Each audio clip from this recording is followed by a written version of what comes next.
mpendwa mtazamaji, maandiko matakatifu yanarekodi kisa cha pekee kuhusu Yesu aliyekuwa na kawaida ya maombi. Katika Marko sura ya 1 aya 35, Biblia inasema hata alfajiri na mapema sana akaondoka, akatoka akaenda zake mahali pasipokuwa na watu, akaomba huko. Yesu alikuwa na kawaida ya kuomba kabla ya kuanza kazi za siku hiyo. Ninakutia moyo mpendwa mtazamaji, kuwa na kawaida ya maombi kila siku asubuhi na mapema kabla ya kuendelea na majukumu yako. Katika wasaa huu mzuri unapata nafasi ya kukabidhi mipango yako yote mbele za Bwana. Katika wasaa huu mzuri unapata wasaa wa kukabidhi shughuli zako zote za siku hiyo.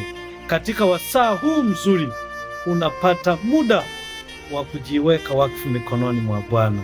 Sikiliza vizuri, maombi sio upotezaji wa muda.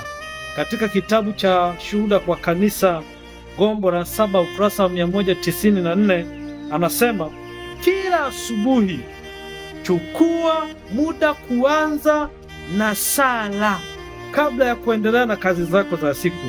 Usifikirie kuwa kufanya hivi ni kupoteza muda. Huu ni wakati ambao utaishi milele zote, enzi zote.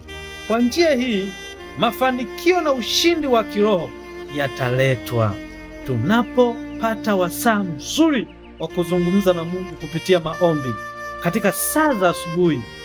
Biblia pamoja na roho ya unabii inasema tutapata ushindi wa kiroho. Ninakutia moyo mpendwa mtazamaji, pata wasaa wa kumwomba Mungu na kukabidhi mipango yako yote kila siku asubuhi kabla ya kuendelea na majukumu mengine. Bwana akubariki sana.